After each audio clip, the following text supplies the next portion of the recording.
आप सभी को नवरात्र के छठे दिन की हार्दिक शुभकामनाएं। आइए नवरात्र के छठे दिन सुनते हैं माँ कात्यायनी की कथा। ओम देवी कात्यायने नमः, यानी कि ओमकार के जैसे निर्विकार स्वरूप वाली देवी कात्यायनी की कृपा और शुभ दृष्टि हम पर हमेशा बनी रहे। हम उन्हें बारंबार नमस्कार करते हैं। नव दुर्गा के 9 स्वरूपों में से देवी के छठे स्वरूप को देवी कात्यायनी के नाम से पूजा जाता है। माता कात्यायनी की पूजा नवरात्रि के छठे दिन यानी षष्ठी को बड़े धूमधाम से की जाती है। देवी कात्यायनी का स्वरूप बहुत ही उज्जवल और ज्योतिर्मय है। इस स्वरूप में देवी की 4 भुजाएं हैं। इनमें से दाएं तरफ की ऊपर वाली भुजा अभय मुद्रा में है और नीचे वाली भुजा वर मुद्रा में है। वहीं बाईं तरफ की नीचे वाली भुजा में तलवार और ऊपर वाली भुजा में कमल का फूल सुसज्जित है। देवी कात्यायनी का वाहन सिंह है। देवी कात्यायनी की कथा ऋषि कात्यायन से जुड़ी होने के कारण उनका नाम कात्यायनी पड़ा। देवी की महिमा को लेकर 2 कथाएं हिंदू धर्म में बहुत प्रचलित हैं। आइए जानते हैं देवी कात्यायनी की कथा। पुराणों के अनुसार कथ नाम के एक प्रसिद्ध महर्षि हुआ करते थे। उनके पुत्र का नाम कात्य था। आगे जाकर ऋषि कात्य के गोत्र में महर्षि कात्यायन का जन्म हुआ और ऋषि कात्यायन अपने तप के कारण विश्व प्रसिद्ध भी हुए। ऋषि कात्यायन की इच्छा थी कि देवी भगवती उनके घर पुत्री के रूप में जन्म ले। इसलिए उन्होंने कई वर्षों तक देवी भगवती की कठोर तपस्या की। माना जाता है कि ऋषि कात्यायन की ऐसी एक निष्ठ तपस्या से प्रसन्न होकर देवी भगवती ने उनकी इच्छा का मान रखा और उनके घर में जन्म लिया। ऋषि कात्यायन की पुत्री होने के कारण ही देवी भगवती देवी कात्यायनी कहलाई। महर्षि कात्यायन ने बहुत ही प्रेम से देवी कात्यायनी का पालन पोषण किया था और कुछ समय बाद पृथ्वी पर दुराचारी महिषासुर का उपद्रव सारी सीमाएं लांघ रहा था। महिषासुर को ये वरदान मिला हुआ था कि कोई भी पुरुष उसे कभी पराजित नहीं कर पाएगा। इसलिए उसे किसी का डर नहीं था और देखते ही देखते उसने देवलोक पर भी अपना कब्जा कर लिया था।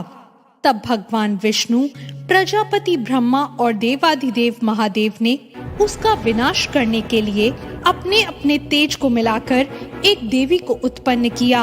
माना जाता है कि ऋषि कात्यायन ने इन देवी की सर्वप्रथम विधिवत पूजा की थी, इसलिए देवी को कात्यायनी नाम से जाना गया। वहीं एक अन्य कथा के अनुसार देवी की उत्पत्ति महर्षि कात्यायन के यहाँ अश्विन महीने की कृष्ण चतुर्दशी को हुई थी। इसके बाद महर्षि कात्यायन ने शुक्ल सप्तमी, अष्टमी और नवमी तक देवी की अपने आश्रम में विधिवत पूजा अर्चना की और दशमी को देवी के इस स्वरूप ने महिषासुर का वध किया था। यही कारण है कि देवी के इस स्वरूप को देवी कात्यायनी के नाम से जाना गया। महिषासुर का अंत करने के कारण देवी को महिषासुर मर्दानी के नाम से भी जाना गया। देवी दुर्गा का यह स्वरूप अमोघ फलदायिनी है। ब्रज की गोपियों ने करुणावतार श्री कृष्ण को अपने पति के रूप में पाने के लिए कालिंदी यमुना के किनारे देवी कात्यायनी की ही आराधना की थी। इसी कारण आज भी देवी कात्यायनी पूरे ब्रह्मांड की अधिशात्री देवी के रूप में नवरात्रि के छठे दिन देवी दुर्गा के इन्हीं स्वरूप की पूजा का काफी महत्व है। ऐसी मान्यता है कि देवी कात्यायनी की पूजा में लाल और सफेद रंग के कपड़े पहनना बहुत शुभ होता है। मान्यता है कि माँ कात्यायनी के चरणों में अपना सब कुछ समर्पित करते हुए उनकी आराधना करने वाले भक्तों को उनके दर्शन प्राप्त हो जाते हैं। देवी के इस स्वरूप की पूजा से भक्तों को एक अद्भुत शक्ति का संचार मिलता है। देवी कात्यायनी का ध्यान गोधूली बेला में किया जाना चाहिए। ऐसी मान्यता है कि देवी कात्यायनी को शहद बहुत प्रिय है, इसलिए नवरात्रि के छठे दिन देवी कात्यायनी की पूजा में शहद या शहद से बनी चीजों का भोग लगाना चाहिए। देवी कात्यायनी की विधिवत पूजा के बाद महादेव की पूजा करने की भी मान्यता है। माँ कात्यायनी की पूजा के लिए प्रातःकाल स्नान आदि से निवृत्त होकर माँ को गंगा जल से आचमन कराएं। अब देवी कात्यायनी का ध्यान करते हुए उनके सामने धूप दीप प्रज्वलित करें। रोली से माँ को तिलक करें और अक्षत अर्पित करें। माँ कात्यायनी को गुड़हल या लाल रंग का फूल चढ़ाना चाहिए। माँ कात्यायनी की आरती करनी चाहिए और उनकी व्रत कथा पढ़नी या सुननी चाहिए और पूजा के अंत में माता से क्षमा याचना करनी चाहिए। देवी भगवती की कृपा प्राप्त करने के लिए दुर्गा सप्तशती, कवच और दुर्गा चालीसा आदि का पाठ भी करना चाहिए।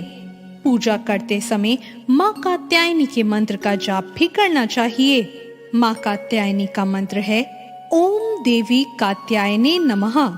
देवी दुर्गा के कात्यायनी अवतार की कथा हमें ये सीख देती है कि अगर भक्ति और संकल्प सच्चा हो तो परम प्रकृति की कृपा सदैव हम पर बनी रहती है। जिस प्रकार महर्षि कात्यायन के कठिन तपस्या से प्रसन्न होकर देवी दुर्गा ने उनकी इच्छा और तपस्या का मान रखा, उसी प्रकार मनुष्य को भी अपनी भक्ति, निष्ठा और संकल्प के पथ पर चलना चाहिए। तो ये थी देवी कात्यायनी की कथा। आपको ये कथा कैसी लगी? कमेंट करके जरूर बताएं।